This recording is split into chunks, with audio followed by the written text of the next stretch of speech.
When it comes to getting your music licensed, there are essentially three main areas you need to focus on in order to improve your success rate and overall odds of licensing your tracks.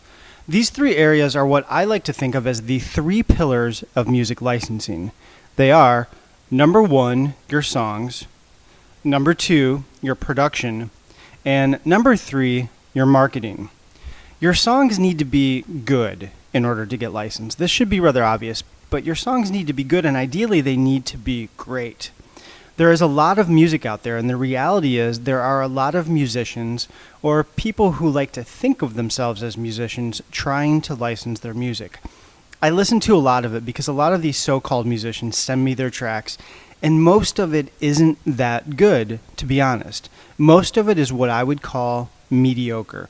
Now, I don't mean to offend anyone or sound negative, and in a way, this is good news for those of you that are writing really strong tracks. The competition really isn't that fierce when it comes to writers that are consistently writing really great music. Now, don't get me wrong, there are some great writers out there writing great music, but there are far more mediocre writers who are peddling average songs and trying to make money from it through licensing. The point is, write great music and it will rise above the barrage of mediocrity that exists in the licensing marketplace. I truly believe this, and I've seen this time and time again. Really good music tends to find a home. So if you're not already writing the absolute best material you're capable of, then it's time to step up your game. There's a wide variety of music that gets licensed, and what styles and arrangements work best for licensing is really beyond the scope of this video, although I do go into great detail about this in my new program, the 90-Day Music Licensing Challenge. But for now, I'll just say that in general, music that is more commercial and mainstream tends to get licensed much more frequently. This is a generalization, and there are always exceptions. But usually music supervisors are looking for songs that sound like other more mainstream acts, and they're looking for indie music to license in lieu of more expensive, well-known songs. In addition to writing great songs, your songs also need to be very well produced. Try and avoid cheesy synth and drum machine sounds.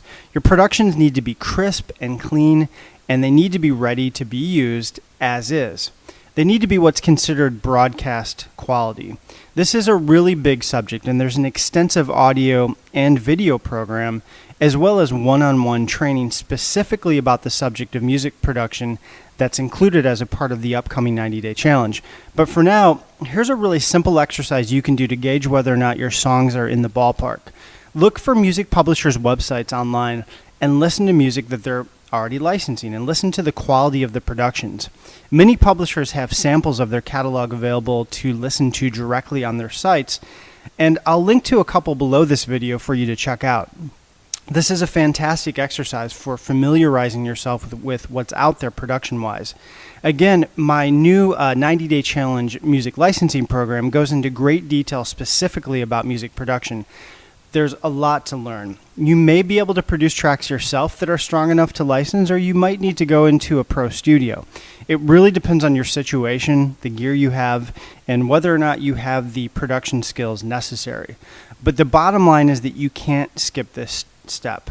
Your tracks need to be really well produced in order to meet the standards of music supervisors in film and television.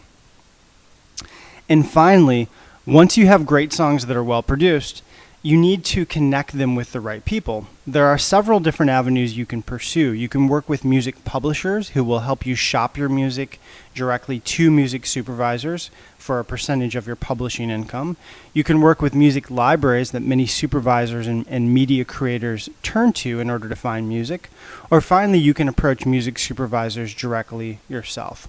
There are pros and cons to each of these avenues, and in the 90-Day Music Licensing Challenge, I supply daily leads to companies and people in all three of these categories, and I provide in-depth information about working with each. When it comes to marketing your music, it's really about connecting the right song to the right opportunity at the right time. And that doesn't happen by itself. You can't just sit back and wait for someone to magically find you and your music.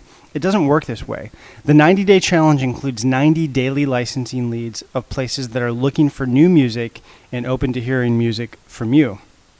So, to sum up, in order to license your music, you need to write great songs, produce them really well, and connect them with the right people. Chances are you're stronger in one or two of these areas and you need to work on the others. I think intuitively we're all aware of our weaknesses. Maybe you have great songs that are well produced, but you're not doing anything to get your music to the right people. Maybe you're actively pitching your material, but the material itself just isn't that strong. Be objective and work on improving whatever areas you're lacking in. Getting your music licensed is an attainable goal for most musicians, but you have to be objective enough about your music to realize what areas you need to improve on. I made a series of videos recently about the process I went through when I licensed my first few songs. I'll post links to those videos below this video if you'd like to review those.